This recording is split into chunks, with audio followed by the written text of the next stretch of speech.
आज की आध्यात्मिक कक्षा में आप सभी भाई बहनों का बहुत बहुत स्वागत है। आज की चर्चा का विषय है स्तुति और प्रार्थना में अंतर। जैसा कि कुछ दिन पहले हमने आपको कहा था कि कभी कभी टेलीफोन पर कुछ ऐसे प्रश्न आप भाई बहनों द्वारा पूछे जाते हैं जिसका उत्तर मैं एक व्यक्ति के लिए देने में इतना लाभप्रद नहीं समझता, क्योंकि कुछ प्रश्न ऐसे होते हैं जिनका उत्तर आप सभी भाई बहनों के जानने में अधिक हित छिपा रहता है, या हमें सही सही उन शब्दों के अर्थ समझ में आ जाते हैं, तो फिर हम आगे के विषयों को समझने में हमें किसी प्रकार के भ्रम नहीं रहते। उन्हीं प्रश्नों में कुछ दिन पहले हमने एक उपादान कारण और निमित्त कारण पे बात की थी। इसी तरह का आज का जो एक प्रश्न जो आज हम की चर्चा में लेने जा रहे हैं वो है स्तुति और प्रार्थना में भेद। अक्सर एक साधारण मनुष्य स्तुति शब्द से कम परिचित रहता है। प्रार्थना शब्द से तो देखिए एक साधारण मनुष्य परिचित रहता है, क्योंकि एक साधारण बोलचाल में हम एक दूसरे को अपने व्यवहार में प्रार्थना करते हैं, जिसको एक साधारण बोलचाल में जो एक प्रचलित नाम इंग्लिश का है रिक्वेस्ट अक्सर प्रयोग में आता है। मनुष्य चाहे कम पढ़ा लिखा हो या अधिक, ये रिक्वेस्ट शब्द तो एक साधारण बोलचाल में प्रयोग में ही आता रहता है। इसी को ही हिंदी में प्रार्थना कहा जाता है। दूसरे आसान शब्दों में आप यूं भी समझ सकते हैं कि प्रार्थना हमारे भौतिक जगत में भी की जाती हैं और आध्यात्मिक जगत में भी। देखिए, मंदिर में प्रार्थनाएं होती हैं, गिरजाघर में प्रार्थनाएं होती हैं, गुरुद्वारे में प्रार्थनाएं की जाती हैं, मस्जिद में की जाती हैं। या दूसरे साधारण शब्दों में आप यूं भी समझ सकते हैं कि विभिन्न धार्मिक स्थलों पर हम जितनी भी प्रार्थनाएं करते हैं, अक्सर भारत जैसे देश में तो हम सभी परिवार वालों ने अपने अपने घरों में भी एक छोटा या बड़ा कुछ मंदिर बनाया होता है या पूजा स्थल बनाया होता है, जहां हम परमात्मा की कुछ स्थूल मूर्तियां स्थापित कर देते हैं और हम प्रार्थना में कुछ आरतियों का गायन करते हैं। या प्रार्थना में आप दूसरे अर्थों में यह ले सकते हो कि इसमें स्तुति तो गौण रहती है और प्रार्थना जिसमें हम अक्सर कुछ मांगने का भाव रहता है, क्योंकि परमात्मा तो बहुत ही सबल हैं, बलवान हैं, शक्तिवान हैं, संपूर्ण संपत्तियों के मालिक हैं।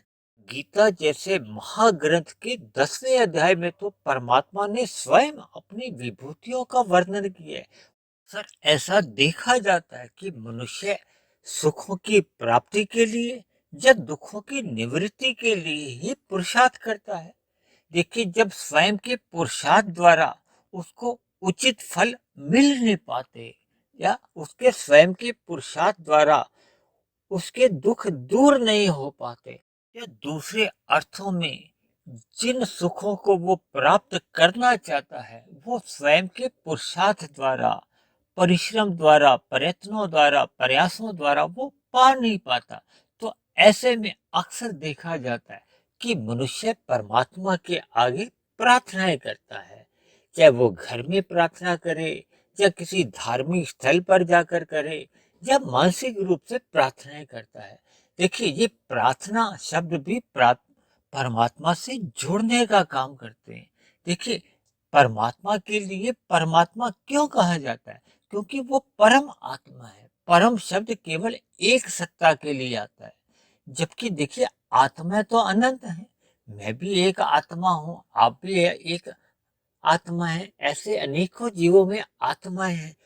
सभी आत्माएं अपने आप में तो अल्पज्ञ मानी जाती हैं, निर्बल मानी जाती हैं, जबकि परमात्मा तो सर्वशक्तिमान है, सर्वज्ञ है। इसलिए जब भी प्रार्थना की जाती है वो सदा निर्बल द्वारा सबल की ही प्रार्थना की जाती है। ये प्रार्थना आप और हम अपने भौतिक जगत में भी देख सकते हैं।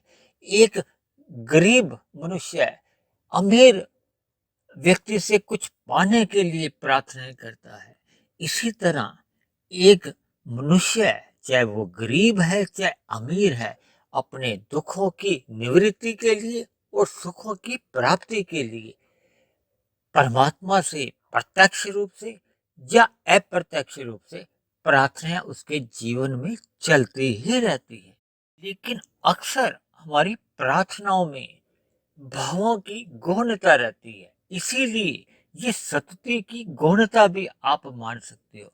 जबकि जब हम परमात्मा की स्तुति करते हैं, स्तुति का अभिप्राय होते हैं जब हम परमात्मा के दिव्य गुणों का, यथार्थ गुणों का, जो कि अनंत है, परमात्मा का ज्ञान अनंत है, परमात्मा का ऐश्वर्य अनंत है, और बल्कि हम परमात्मा के ऐश्वर्य की या परमात्मा की अनंत शक्तियों का अपनी इंद्रियों द्वारा तो वर्णन कर भी नहीं सकते, लेकिन फिर भी स्तुति में मनुष्य के भाव इतने प्रबल होते हैं कि वो परमात्मा की स्तुति करने में गदगद रहता है। उसके भाव बहुत ही प्रधान होते हैं। उस स्तुति में उसके अंदर किसी प्रकार के दुखों की निवृत्ति की भावना या सुखों की प्राप्ति की भावना बहुत ही गौण रहती है। यह दूसरे अर्थों में आप यूं भी समझ सकते हो कि स्तुति में मनुष्य के जो भाव हैं वही प्रधान होते हैं। वो उसमें सदा ही संतोष के भाव रहते हैं। जीवन की चाहे अनुकूल परिस्थितियां हो चाहे प्रतिकूल परिस्थितियां हो, उसमें किसी भी प्रकार की परमात्मा से शिकायत नहीं रहती। दूसरे सरल शब्दों में आप यूं भी समझ सकते हो कि जब भक्त परमात्मा की स्तुति करता है तो वो परमात्मा की द्वारा मिली हुई प्रतिकूल परिस्थितियों में भी परमात्मा की कृपा को ही महसूस करता है। यानी कि जीवन में अनुकूल परिस्थितियां आए या प्रतिकूल परिस्थितियां आए, वो परमात्मा की स्तुति उसकी निरंतर बनी रहती है। जबकि अक्सर प्रार्थना में मनुष्य का परमात्मा के साथ निरंतर जुड़ना हो नहीं पाता, क्योंकि देखिए प्रार्थना अक्सर, मैंने बताया ना, अभाव के मद्देनजर ही अधिक होती है। और अक्सर जब मनुष्य उन अभावों से बाहर निकल आता है, यानी कि उसके दुखों की निवृत्ति हो जाती है या सुखों की प्राप्ति हो जाती है, तो फिर उसकी प्रार्थना में जो एक स्तुति गौण रहती है, तो वो एक प्रबल रूप में स्तुति हो नहीं पाती। दूसरे शब्दों में परमात्मा से एक स्थायी प्रीति उसकी हो नहीं पाती। देखिए, प्रार्थना करते करते भी अंततः हम स्तुति से अगर जुड़ जाते हैं तो समझ लीजिए कि हमारा मनुष्य जीवन सार्थक हो गया, सफल हो गया। इसलिए मेरी आप सभी भाई बहनों से विनती है, जीवन की सभी अनुकूल प्रतिकूल परिस्थितियों में परमात्मा का सत्संग करते रहिए, यानी परमात्मा से आपकी प्रीति बने। इन्हीं शुभ कामनाओं के साथ आज की चर्चा को हम यही विश्राम देते हैं। आप किसी भाई बहन का भी कोई प्रश्न हो, कोई सुझाव हो, या मेरी कही गई बात पर आपको कोई आपत्ति हो, या कोई मेरी बात आपको तर्कपूर्वक विवेक संगत नहीं लगती हो, तो आप नीचे दिए गए कमेंट्स बॉक्स पर जाकर आप अपने विचार, अपना प्रश्न या आप अपनी आपत्ति लिख सकते हैं। और यदि मेरे प्रयासों द्वारा बनी हुई ये वीडियो आपके जीवन में सकारात्मक परिवर्तन लाने लगी हो, तो मेरी आपसे विनती है कि आप मेरे आध्यात्मिक ज्ञानात्मक चैनल को सब्सक्राइब करें, वे अन्य जिज्ञासु भाई बहनों को भी इस आध्यात्मिक ज्ञानात्मक चैनल से जोड़ने का प्रयास करें। तो कल फिर मिलते हैं एक नए विषय को लेकर, एक नए संदेश के साथ। तब तक आप सभी भाई बहनों का बहुत बहुत धन्यवाद।